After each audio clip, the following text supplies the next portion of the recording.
بسم اللہ الرحمن الرحیم۔ میرا آج کا واقعہ ایک صحابیہ کے بارے میں ہے جن کا نام سیدنا زنیرہ ہے۔ آپ قریش کے خاندان بنو مخزوم کی باندی تھیں۔ آپ پر مشرکین اور خاص کر ابو جہل ظلم اور ستم کا پہاڑ توڑا کرتا تھا۔ آپ ابو جہل کی خادمہ تھیں۔ آپ نے کلمہ پڑھ لیا تو ابو جہل کو بھی پتہ چل گیا۔ اس نے آ کر پوچھا، کیا کلمہ پڑھ لیا؟ فرمایا، ہاں۔ آپ بڑی عمر کی تھیں، مشقتیں نہیں اٹھا سکتی تھی، مگر ابو جہل نے اپنے دوستوں کو ایک دن بلایا اور ان کے سامنے بلا کر انہیں مارنا شروع کر دیا، لیکن برداشت کرتی رہیں کیونکہ وہ تو اللہ کے نام پر اس سے بڑی تکلیف بھی برداشت کرنے کے لیے تیار تھیں۔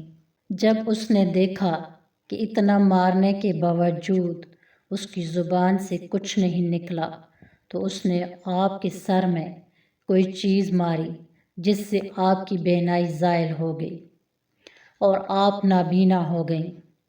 اب انہوں نے مذاق کرنا شروع کر دیا، کہنے لگے، دیکھا ہمارے بتوں کی پوجا چھوڑ چکی تھی، لہذا ہمارے معبودوں نے تمہیں اندھا کر دیا۔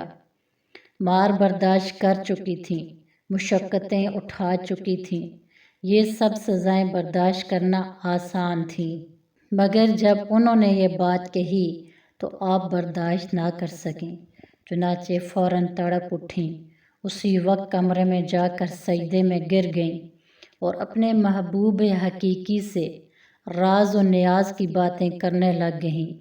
عرض کیا، ہے اللہ، انہوں نے مجھے سزا دی تو میں نے برداشت کیا، وہ میری ہڈیاں بھی توڑ دیتے، وہ میرے جسم کو بھی چھلنی کر دیتے تو میں یہ سب کچھ برداشت کر لیتی، مگر تیری شان میں گستاخی کی کوئی بات برداشت نہیں کر سکی۔ وہ تو یوں کہتے ہیں کہ ہمارے معبودوں نے تمہاری بینائی چھین لی۔